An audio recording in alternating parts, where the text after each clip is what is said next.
CBS 뉴스는 CBS 홈페이지 cbs.co.kr이나 노코뉴스 홈페이지 노코뉴스.co.kr, 스마트폰 애플리케이션과 팟캐스트를 통해 다시 보고 들으실 수 있습니다. 이어서 부산에서 전해드립니다. 부산 영도구가 정부 예산 등 160억 원을 받아 추진한 문화도시 사업이 종료를 앞두고 있는 가운데 구가 현재 사업을 끝내는 대신 느닷없이 재단을 설립하겠다고 밝혀 시민사회단체가 반발하고 있습니다. 영도구가 구체적으로 어떻게 재단을 설립할 것인지 계획이 전무하고 지자체 입맛대로 문화사업을 추진할 수 있다는 우려 때문입니다. 보도에 정혜린 기자입니다. 부산 영도구는 최근 회의를 열고 올해 사실상 사업 기간이 끝나는 영도 문화도시 사업을 종료하기로 했습니다.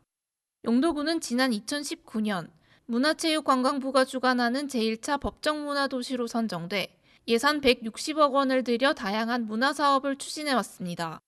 영도구는 큰 성과가 있었던 건 사실이지만 민간주도 사업의 관리감독 문제 등을 들며 현재 사업을 종료하고 재단을 설립하겠다는 입장입니다. 김기재 영도구청장입니다.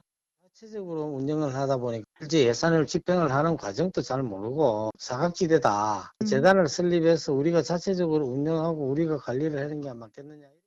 주민들은 영도구가 구체적인 재단 설립 계획도 없는 데다 구청이 주도하는 사업으로는 주민들의 자발적 참여 효과도 떨어질 것이라고 거세게 반발하고 있습니다. 문화도시 영도를 지키는 시민대책위 관계자입니다. 원들이나 간주도를 하면 그건 그들이 하는 거죠. 그냥 우리는 참여자고 대상화되기 쉬운 사업이 될 가능성이 있다고 생각하거든요. 일각에서는 구청이 재단 설립을 핑계로 사업을 아예 중단하거나 재단을 통해 제 입맛에만 맞춘 문화사업을 추진할 수 있다는 우려도 나옵니다. 실제 재단을 설립해 문화도시 사업을 운영한 다른 지자체에서 사업의 경직성이 높아지고 지자체의 입맛대로 사업이 추진되는 폐해가 이미 발생했다는 겁니다. 주민들은 문화도시 사업 유지를 위해 릴레이 피켓 시위 등 움직임을 이어나간다는 계획이어서 한동안 이를 둘러싼 논란은 계속될 전망입니다. CBS 뉴스 정혜린입니다.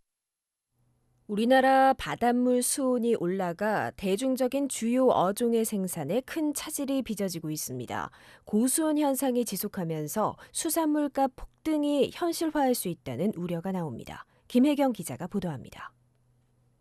한국해양수산개발원에 따르면 2022년 10월 광어 생산량은 3,600여 톤이었지만 올해는 3,400여 톤으로 추정되는 등 계속 감소세를 보이고 있습니다.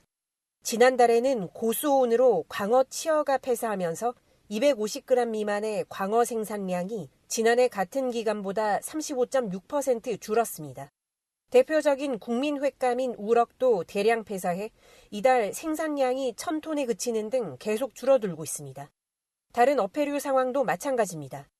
수가원은 이달 홍합 생산량이 지난해 같은 기간인 3,600여 톤보다 절반 이하로 줄어들 것으로 내다봤습니다.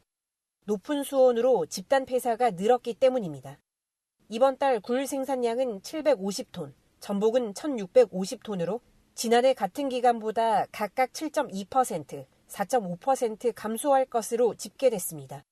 고수온 영향으로 우럭과 광어 도매가는 올해 12월 지난해보다 키로당 20에서 30% 오를 것으로 전망됩니다. 이미 집단 폐사가 발생한 굴과 꼬막도 11월부터는 가격 상승세가 심상치 않을 것으로 예상됩니다. 연한 고수온 현상이 수산물 어획에 직접적인 영향을 미치자 수가원은 지난달 수산 양식 분야 기후변화 대응 TF를 꾸려 대책 마련에 나섰습니다. 수협중앙회도 어획량 감소와 어족자원 변화에 대응하기 위해 기후변화 대책위를 꾸리고 가동에 들어갔지만 정책 대응에 비해 어획량 변동이 커 수산물 인플레이션을 잡기에는 역부족일 것으로 보입니다. CBS 뉴스 김혜경입니다. 오늘 전남 여수해경교육원에서 열린 국회 농림축산식품해양수산위원회 국정감사에서는 북항 재개발 사업이 도마 위에 올랐습니다. 의원들은 부산항만공사를 대상으로 북항 재개발 민간 특혜와 부지 매각 업무 부적절성 등을 따져 물으며 대책 마련을 촉구했습니다. 조경태 국민의힘 의원은 북항 재개발 사업이 착공 16년을 넘기고도 토지 매립 외에 이루어진 것이 없다며 1단계 재개발 구역 내 개발 사업 과정에서 특급 호텔이 아닌 생활형 숙박시설이 도입되면서 민간 개발 사업자만 특혜를 받다고 지적했습니다. 이원택 더불어민주당 의원은 북항 재개발 상업업무지구와 IT 영상 전시지구에 대한 특혜와 사업 지연 문제를 지적하며 부산항만공사의 관리 소홀을 질책했습니다.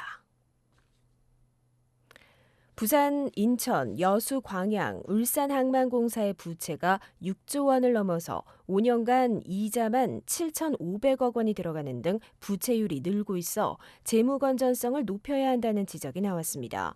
국회 농림축산식품해양수산위원회 소속 정희용 의원에 따르면 올해 전반기를 기준으로 부산항만공사의 부채는 4조 870억 원으로 항만공사 중 가장 많았습니다.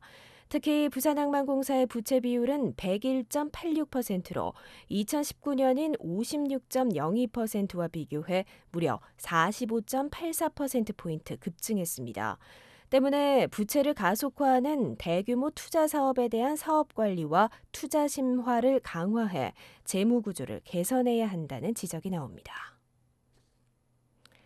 20대 여성을 성폭행할 목적으로 무참히 폭행한 이른바 돌려차기 사건 가해자에게 배상 책임을 인정한 판결이 최종 확정됐습니다.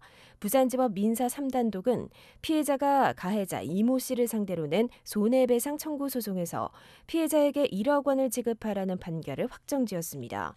피고 이 씨는 이 소송에서 의견서를 내지 않고 변론기일에도 모두 불출석해 패소했으며 이후 항소장을 냈지만 인지대와 송달료를 내지 않아 소장 각하 명령을 받았습니다. 끝으로 날씨입니다. 내일 부산은 하루 종일 비가 내리겠습니다. 모레까지 예상 강수량은 30에서 80mm, 많은 곳은 100mm입니다.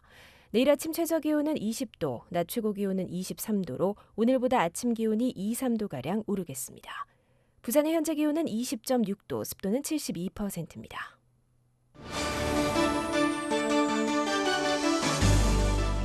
CBS 저녁종합뉴스를 마칩니다. 지금까지 진행해 기술 김상길, 기자 김혜경, 아나운서 김정현이었습니다.